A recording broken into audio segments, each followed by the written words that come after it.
The Art and Science of Self-Growth with Peter Hollins, a Newton Media Group production. Today is Wednesday, September 16th, 2020.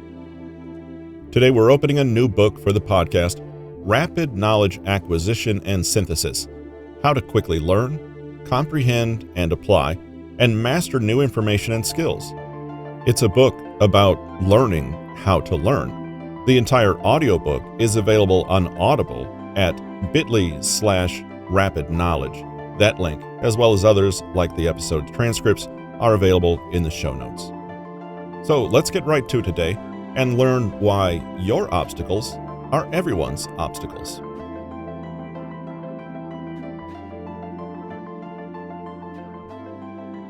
Whether you're a university student trying to grasp a new skill or simply attempting to improve your performance at work, learning how to learn may well be the best skill you ever acquire.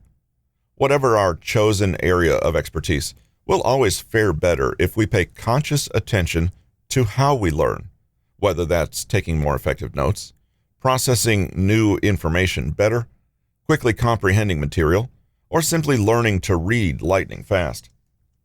How we learn is what gets us from point A to point B.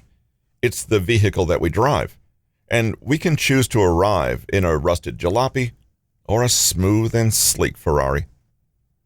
We often assume there's only one way to learn, or that people will naturally find the optimal approach without trying too hard. We believe everyone learns through processes that they are most comfortable and thus productive with. Nothing could be further from the truth. Effective learning is a meta skill that improves our ability to learn all other skills, and it's something we need to deliberately and consistently cultivate in ourselves if we hope to improve. This book is about learning, about how to become better at acquiring, processing, and retaining knowledge and skills of all kinds. Learning is a complex process of being aware of, managing, comprehending, absorbing, synthesizing, and recalling information on an ongoing basis. The better we're able to manipulate and handle information according to our goals and needs, the more deeply we understand and the more thorough our learning process. With that being said, why do so few people spend time developing their ability to learn?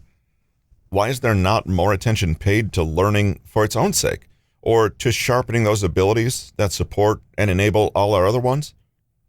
Unfortunately, becoming better at learning is seldom easy. There are obstacles that prevent people from fully exploring their intellectual potential and have them operating at a lower, less efficient level out of pure habit.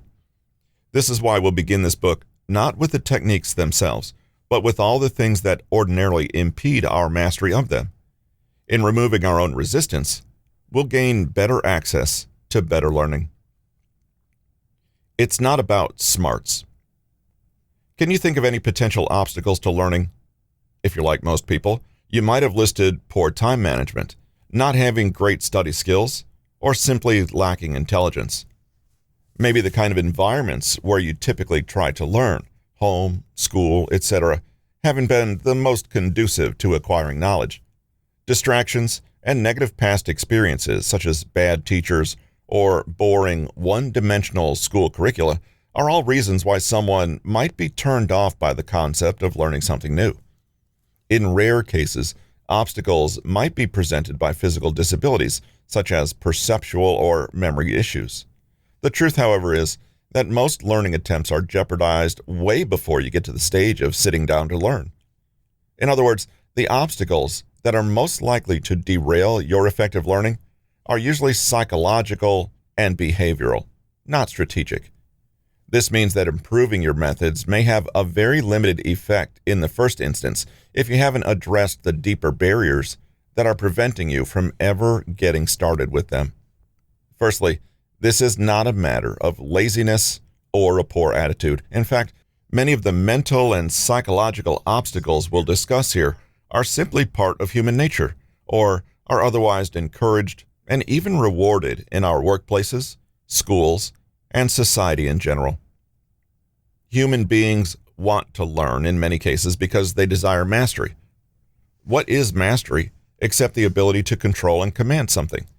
Instead of being at the mercy of an unknown, we might seek to dismantle and understand it so that it's us who can then manipulate, control, or predict the phenomena we confront in the world around us.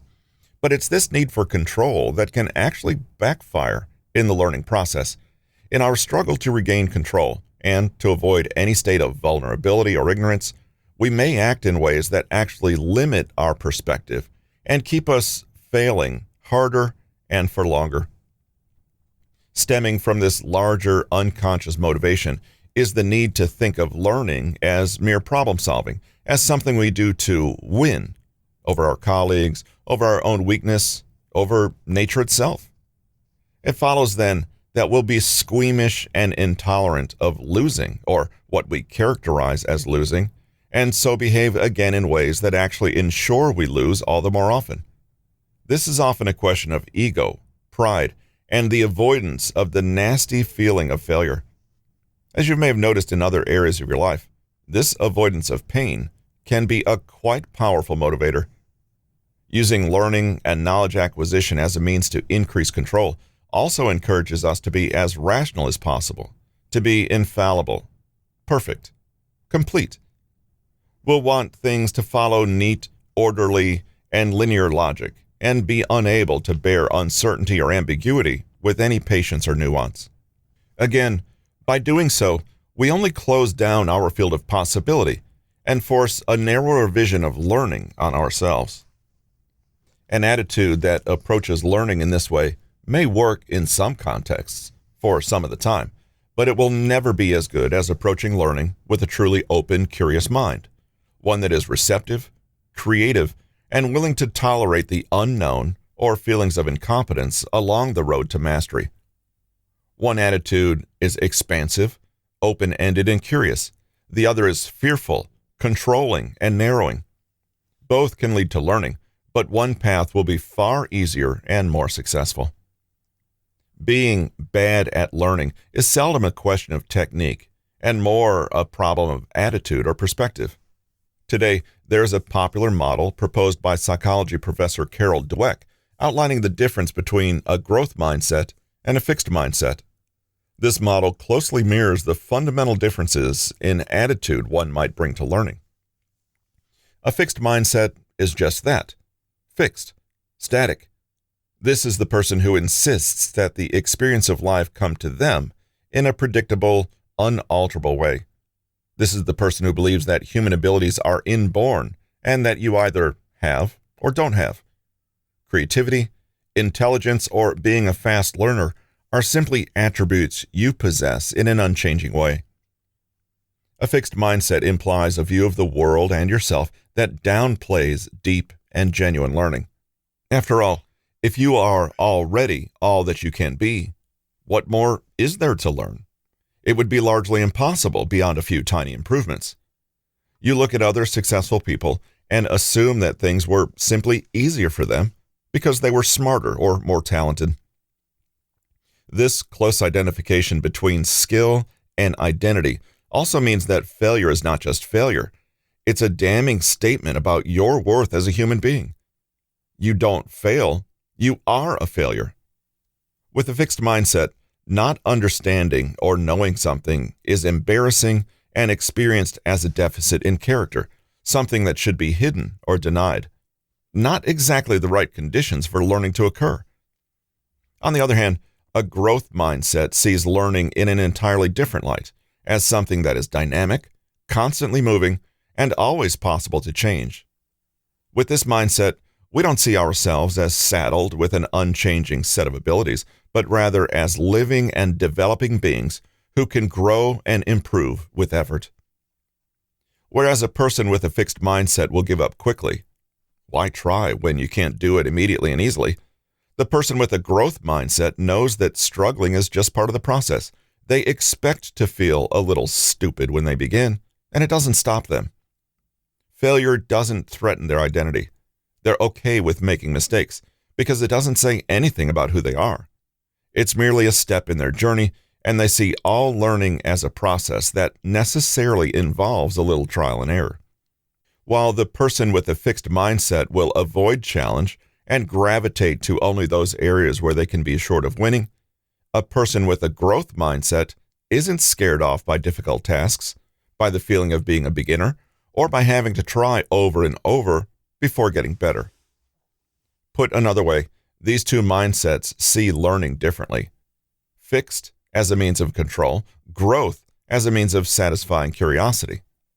One seeks to dominate and command the skill in question, while the other is willing to approach it humbly, to submit to the learning curve involved, and become a disciple, i.e., one who takes the path of conscious discipline to the process of learning, rather than merely wanting to rush to the flashy end result or outcome. Ironically, it's those people who possess more raw intelligence who may be especially bad at learning. Being blessed with large amounts of talent can easily blind us into thinking that inborn skill is the only thing that matters. Experts and professionals of all kinds can fall into a trap precisely because they've been primed by their own experience and past expectation, i.e., they are even less able to see the world clearly with a beginner's mind and an open-ended curiosity, instead of a blanket assumption about how every problem should be solved. We'll also lose the chance to develop learning skills and techniques if we've skated by largely by the luck of a gigantic memory or talent of rapid understanding. Or sometimes we think that we're good at learning, when in fact we're only habituated in one small particular style of thinking that we have learnt over time. We may think we're being creative problem solvers when we're really operating in a very narrow set of assumptions. Similarly, we may believe that we're trying to understand the information in front of us, when in fact what we're doing is not saying, "What are you?" but "How can I control you and get the better of you for my own benefit?"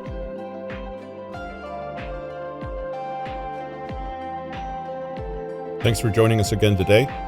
Don't forget to visit bit.ly/Peter Hollins to pick up your free Human Nature Cheat Sheet.